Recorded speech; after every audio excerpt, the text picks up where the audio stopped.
Welcome to County Report This Week. I'm Sonya Burke. Thank you for joining us. We begin this week's show at Seneca Valley High School in Germantown, where county officials announced a new educational program to reduce the number of pedestrian collisions involving teenagers. MCPS TV has the story. Christina would have been a senior this year, class of 2015. I don't want another child or another family to have to go through what I've gone through. Gwendolyn Ward was speaking about the tragic death of her daughter Christina, who was the victim of a fatal pedestrian traffic accident. Ms. Ward addressed county officials during a press event at Seneca Valley High School to launch the new YOLO, You Only Live Once campaign. The campaign is aimed at educating students and reducing pedestrian accidents. Each year in Montgomery County, more than 400 pedestrians are struck by cars, with half of those being teenagers. The campaign that we are talking about today empowers students to use their creativity to convince their friends that crossing the street or driving while texting, playing handheld games, listening to music, or engaging in phone conversations is not only a bad idea, it could mean the difference between life and death. My hope is that this community-wide effort will help our youth fully understand the risks of distracted walking and other dangerous pedestrian behaviors. These campaign images are jarring. As part of the campaign, every MCPS high school will receive a toolkit, which includes a guidebook, digital resources, posters, and pledge banners that students can sign. Captain Tom Dodone spoke about the outreach of this program. And we need the students to do their part and to participate in this program and share the message to other peers. So it's peers teaching peers, which has always been the most successful way of doing this in the past. I'm going to help spread the news about this by using social media such as Twitter, Facebook, and other things like that. But not when you're walking? Not when I'm walking, though. Yeah, texting and walking, texting and driving, listening to music. You're not aware of your surroundings when you do that stuff. So you have to stay alert, and doing that stuff, you're not alert at all. For more information, visit the YOLO Pedestrian Safety website. A highway hero was honored at this week's Montgomery County Council meeting. Local leaders recognized Police Captain Tom Didone for his extraordinary work and commitment to keeping motorists and pedestrians safe on our county's roads. Now, therefore, do we, Isaiah Leggett, our county executive, and myself as county council president, honor the efforts of Captain Tom Didone and his dedication and commitment to improving safety in Montgomery County. We encourage all of our residents to join us in honoring Captain Didone by driving safely and courteously wearing their seat belts. And it's signed the 16th day of September in the year 2014, signed by our county executive, Isaiah Leggett, and myself as county council president. Congratulations, Captain Didone.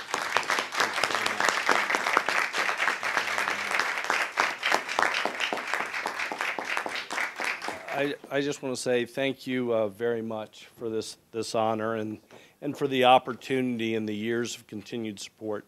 This is a long war to try to keep our roadways safe.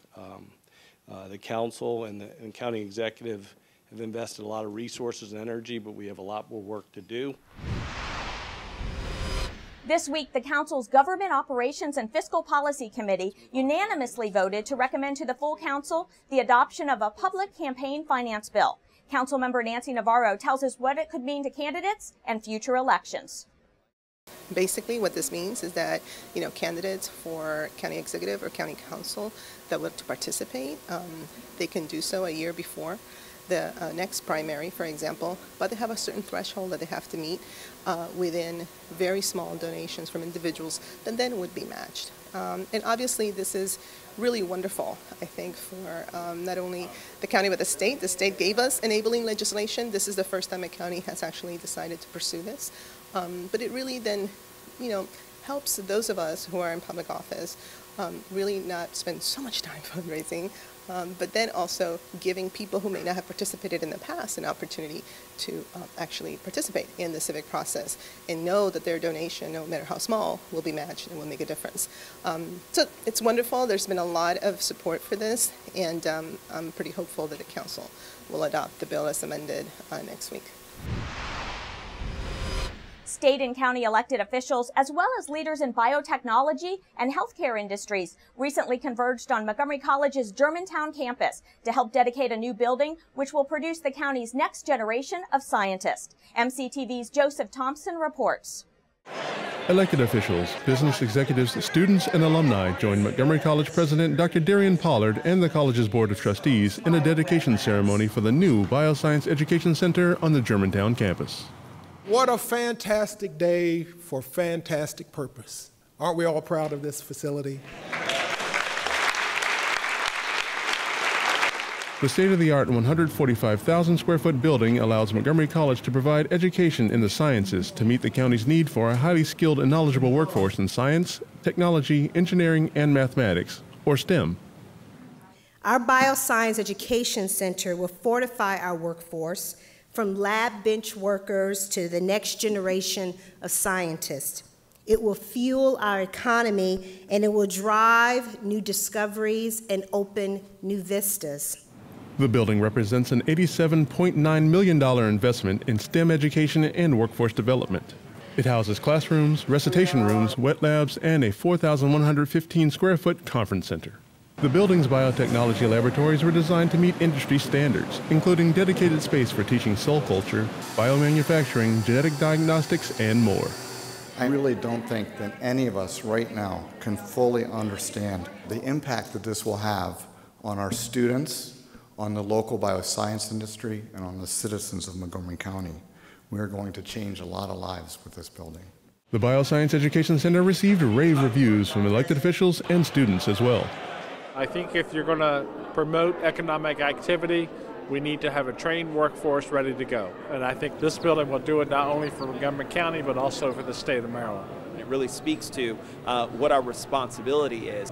This center here represents a great piece of that in terms of for the bioscience field and really for our healthcare industry, our pharmaceutical industry, really opening up those opportunities. I think it's a big step forward for students, teachers, faculty, everything. And for me personally, moving forward into public health, it's a huge advantage. Just moving forward in my career, I think it's great. Reporting from Montgomery College's campus in Germantown, I'm Joseph Thompson. The Bioscience Education Center is also expected to be LEED Gold certified by the U.S. Green Building Council for its environmentally responsible design. Farming is a way of life for so many here in Montgomery County, and with the county's 93,000-acre agricultural reserve intact for the unforeseen future, that's not likely to change. But what has changed is how farmers do business here. Susan Kennedy recently spoke with Jeremy Criss of the county's Department of Agricultural Services about how farmers are reinventing themselves. Years ago, people would say, you know, the future of farming wasn't looking good. What do we say today?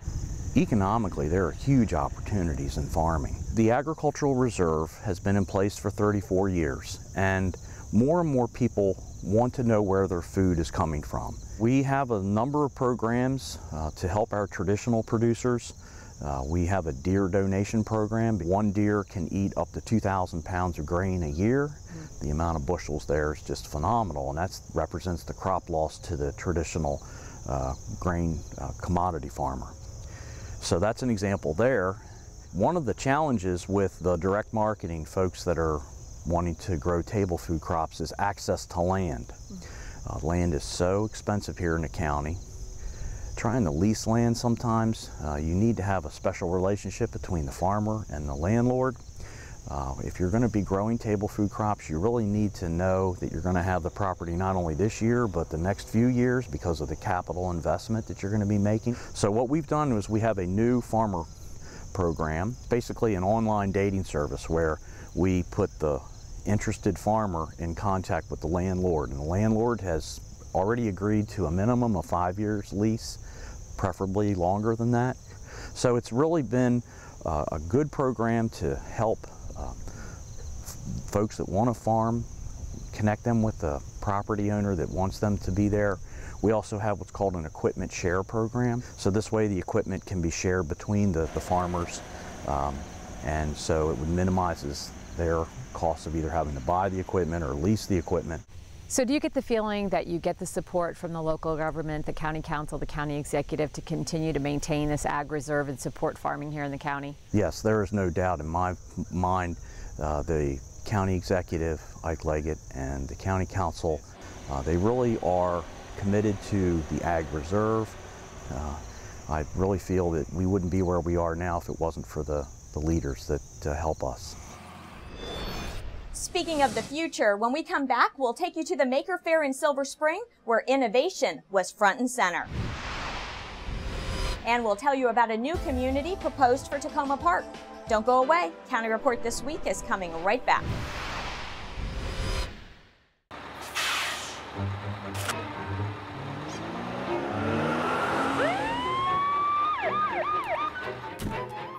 Hey, mister, down here.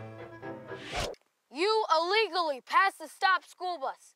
I'm placing you in timeout, and this timeout means big fines, plus you really could have hurt somebody. That's why school buses are being equipped with video cameras to help kids like me stay safe, so respect the bus.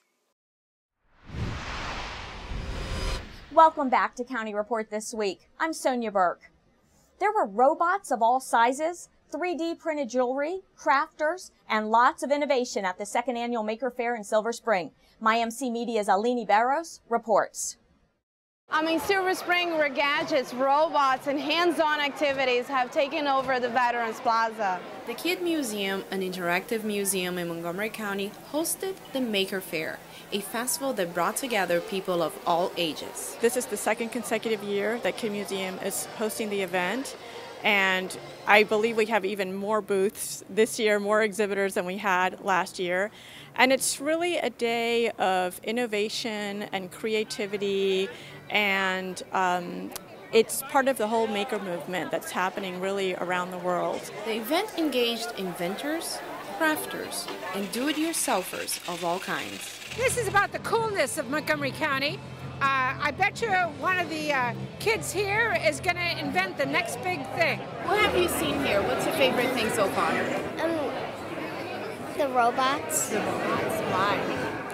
Because they're fun to look at. I like to see them move, and I like thinking about how they're made. Kid Museum will open its doors to the public on October 26th at the Davis Library in Bethesda. Kid Museum has its exhibits. We have a cardboard playground where kids can make all sorts of objects out of cardboard. We have a wind tube where, again, they can make their own objects and see them flying in the wind tube and see what happens to them. The Kid Museum and the Maker Movement is what we're trying to do to help our kids thrive in the future. Kids have to do well in tests and all that, but we know that we want kids engaged and having fun, and it's all about partnerships. And the work that Cara and her team at the Kid Museum are doing to bring this kind of energy to learning and help kids and families understand that learning can be fun and should be fun. And curious eyes were glued on each demonstration. It was an afternoon of innovation and creativity. For County Report This Week, I'm Alini Barros. The Washington Area Development Company, EYA, held a community workshop at the Takoma Park Education Campus to discuss its plans for building a residential community at the existing Takoma Metro Station parking lot. At this meeting, residents were able to review the concept plan, meet the design professionals involved in the plan, and ask questions and express concerns. We want to get input and feedback and share information with community members around the Takoma Park Metro and get their input into the development plan as it starts to move past conceptual into some of the more detailed planning. Hopefully what people will get out of today is they'll understand the scale of the space and the possibilities of what the space could be. We'd like to work with them as we develop the project in incorporating as many of their concerns as we can. During breakout sessions, attendees also had the opportunity to listen to short presentations from the design team and provide feedback. From a process point of view, WMATA will have jurisdiction over the project for a few more months, and after that it goes to the DC Zoning Commission, at which point Marylanders won't have too much say. I'm very concerned about getting as many of the questions answered and resolved as we can now in the next few months before it goes to DC. I think the project is really needed. I think that space is underused, and I'm hoping that we can convince some other people today that the project should move forward. I live directly across the street from the proposed development on Eastern Avenue, And I've been concerned about the height of it. I've been concerned about the effect of it on traffic.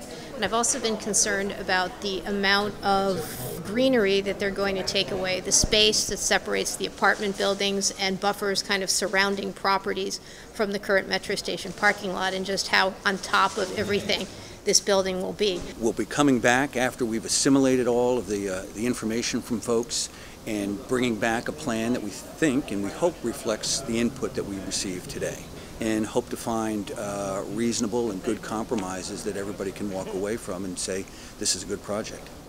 For more information on the EYA project, visit the website at takomaconnected.com. The City of Rockville held an open house and community briefing this week for its Pike Plan. City leaders are looking for community feedback on its vision for a 2-mile corridor of Rockville Pike and the land on both sides of it. Rockville is big on public input, as we should be, and I think it's important that we get the stakeholders, the citizens of Rockville, to be a part of the plan that's going to lead Rockville into the future. This plan will be in place. Whatever we do on the Pike will be here for the next 30 or 40 years, maybe longer. It's important that we get it right. 4 public hearings are scheduled for Rockville's Pike Plan this fall. The first one is scheduled for September 29th. You can find out more about the plan and the upcoming hearings on the city's website. The Montgomery County Police Department and other local law enforcement agencies are taking part in Prescription Drug Take-Back Day on Saturday, September 27th. In partnership with the Drug Enforcement Administration, this event gives residents an opportunity to prevent prescription drug abuse and theft by ridding your home of potentially dangerous, expired, unused, and unwanted prescription medicines. There are 11 drop-off locations in Montgomery County. This is the safest way to get rid of any unused or unwanted prescription medication. There are not a lot of good options to be able to dispose of unused medications. And by taking part in the Drug Take-Back Day, you can possibly prevent an accidental poisoning or intentional drug abuse. You can find out more about those locations on the county's website. When we come back, we'll tell you about a local food recovery initiative to help feed the hungry. And it's African Heritage Month. Don't go away. County Report This Week is coming right back. And after school, the chess couple. Wake up, kids! You have a chance to win a Kindle Fire HDX. Mid-Atlantic Federal Credit Union is proud to be sponsoring the Gazette's My Favorite Teacher contest. Nominate your favorite teacher online for your chance to win a Kindle Fire HDX. Awesome! Nominations are open to all Montgomery County K-12 students. Visit favoriteteacher.net by October 6th for your chance to win. Who are you going to nominate? Can't wait to get home and nominate my favorite teacher. Yeah, me too.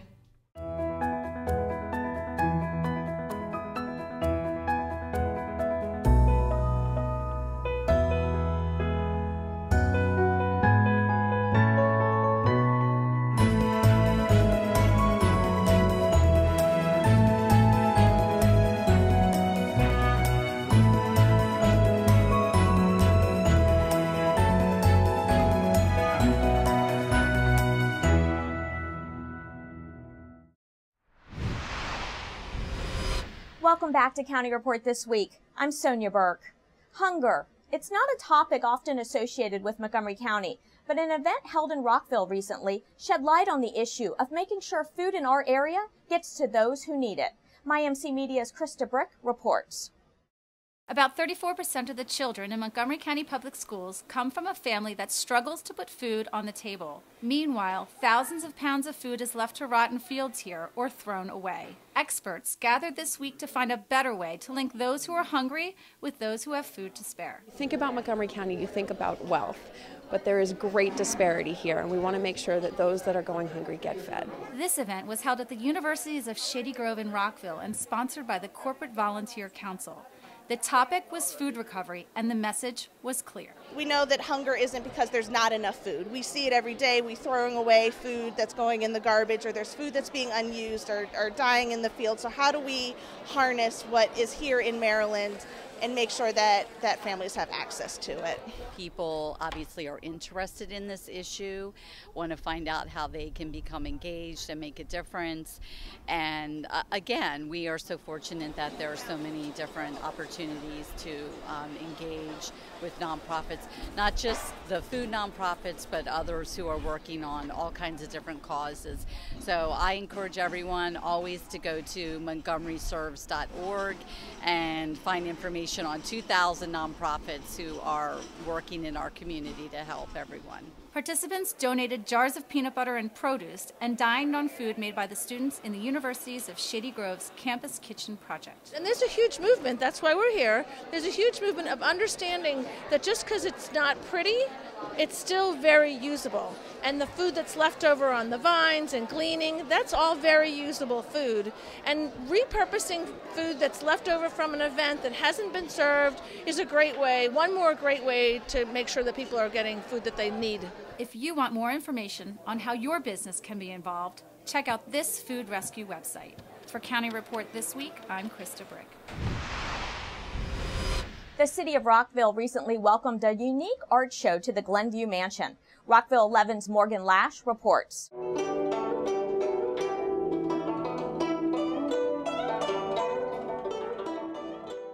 Last month, Rockville residents didn't have to travel far to experience a piece of East Asian culture. Today we're at the Glenview Mansion. There's the art gallery that's upstairs. The conservatory is back here. We have free music today by the Guzheng Society. The Guzheng is an ancient Chinese instrument. It's a plucked string instrument, and it's been around for 3,000 years. So they're here entertaining us today. And upstairs we have the Sommelier Society of America. They have an international show each year. This year it's on the East Coast, and we were lucky enough to get them. It's a juried show, and the judge is also here. His works are also upstairs, and it's super popular, as you can probably see behind me. The Sommelier Society specializes in East Asian brush painting and calligraphy. There are over 400 members of the society and 80 artists displayed in the exhibit. One of the things that I tried to do here is to group paintings of similar style in each room, so that all of our landscapes, for example, are in one room. All of our all black and white paintings are in another room. And it works very well because that way we think that when a non-Asian artist or someone that's not familiar with our style looks at multiple works done a certain way, they learn something even though no one's talking to them. They learn by looking at what they're seeing. The Glenview Art Gallery will host a new exhibit for the month of October and is open Monday, Wednesday, Friday, 9 a.m. to 4:30 p.m. and Tuesdays and Thursdays, 9 a.m. to 9 p.m. For more information, contact Julie Farrell at jfarrell@rockvillemd.gov. For County Reports This Week, I'm Morgan Lash. In Silver Spring, Montgomery County officials kicked off African Heritage Month at a celebratory reception hosted by the African Affairs Advisory Group. In fact, Montgomery County is the first jurisdiction in the nation to proclaim September as African Heritage Month. Since 2008, we've been celebrating African Heritage Month here in Montgomery County, and we are the first county, or even the first government in the entire nation, to proclaim September as African Heritage Month. And African Heritage Month is really recognizing the contributions, but also the heritage of all people of African descent, but the contributions specifically of the continental Africans. So it's been a great engaging tool for the Office of Community Partnerships where I work, because many now come not as, based on their country of origin, but they come in as Africans, and as a result of that, there's been more unifying and working with not only the African community, but other communities as well in the county. Save the date for Burtonsville Day. It all begins with a parade at 10 a.m. on Saturday, September 27th along Old Columbia Pike. The day-long celebration continues at 10:30 a.m. with a festival at the Marilyn Praisner Library. There'll be live music, food vendors, a health fair, a variety of demonstrations and sports, kids' activities, a pet show, and even a movie. For the complete rundown, visit burtonsvilleday.org. Coming up on County Report This Week, we'll introduce you to the Avalon School's new football coach. And we'll take a visit to the Montgomery County Animal Shelter. Don't go away. County Report This Week is coming right back. Did you know there are more than 10,000 county government phone numbers? But there's only one number you need to remember for non-emergency calls, 311. MC 311 is Montgomery County government's online telephone information system. Need information? Have a problem or complaint? Trying to locate a county government facility? Call 311.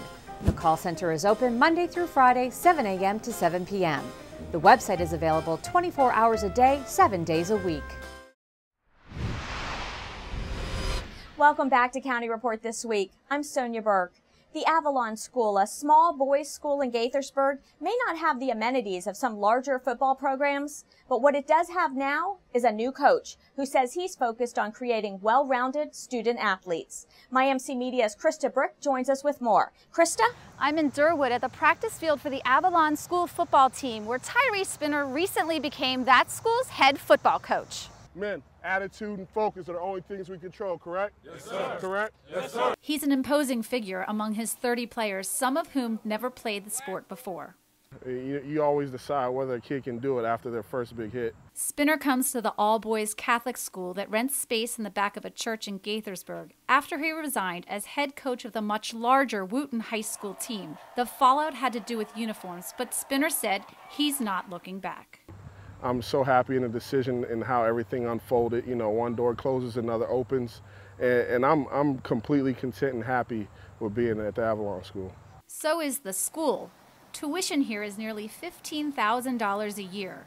12 of the 106 upperclassmen transferred to the school this year and point to Spinner as the reason they came. A big part of our philosophy of sports is we'd rather lose with our guys, with Avalon guys, than win with guys that think they're doing us a favor by being here. Star wide receiver Trayvon Diggs followed Spinner from Wooten and got some of his friends to do the same. He's a great coach. He always helps out with everything, so this is a perfect place for me. We don't have a we don't have like the biggest weight room, we don't have the biggest school, we don't have the biggest this, but we can make the most of it. Never mind playing on turf, the team doesn't even have a home field. But Spinner said those things won't prevent the team from doing well in the Capital Area Football Conference or catching the eye of college recruits. I'm going to make sure you get seen. I'm going to do everything in my power to make sure Coach Elise sees your tape, knows what I think of you as far as characteristically. The old adage is always correct. If you're good, they'll find you. Next year, Spinner will take over as the school's athletic director with a focus on recruiting student athletes. For County Report This Week, I'm Krista Brick. Wheaton will welcome food trucks from the DMV on Saturday, September 27th for the Trucktoberfest Food Truck and Craft Beer Festival. This free festival takes place from 11 a.m. to 7 p.m. at Wheaton Triangle at Reedy Drive and Grandview Avenue, and it features DMV food trucks, a craft beer garden, live music, and a kids zone. For more information, visit Wheaton's website. Joining us now is Catherine Zanzano from the Montgomery County Animal Shelter to give us a look at what the shelter has to offer. Catherine? Hi, my name is Catherine Zanzano. I'm the Community Outreach Coordinator at the Montgomery County Animal Services and Adoption Center. We're the county's only open admission shelter operated by the Montgomery County Department of Police. As the county's only open admission shelter, we do receive stray animals. So if somebody is looking for a lost animal, they could certainly come to our center and check and see if their animal is here. They could also visit our website. We do have a lost and found page on our main website that has all of the animals that are currently in our care listed on that website along with their picture. When a stray animal comes into our care, we hold on to them for 5 days. We try to match them up with any lost report that has been filled out. If they are not claimed within 5 days, then they are typically made available for adoption, and anybody from the public could come in and interact with them and take them home. If anybody is interested in finding out more information, they could either call the center at 240-773-5900, or they could visit our website at www.montgomerycountymd.gov. With that, we close this edition of County Report This Week. Remember to like us on Facebook and to join us again at this time every week for a look at what's going on inside Montgomery County. We closed today's show with scenes from the 37th annual Takoma Park Folk Festival, where attendees enjoyed the food, local performers, and some great weather. I'm Sonya Burke. Thank you for watching. I'm back on that boat with you.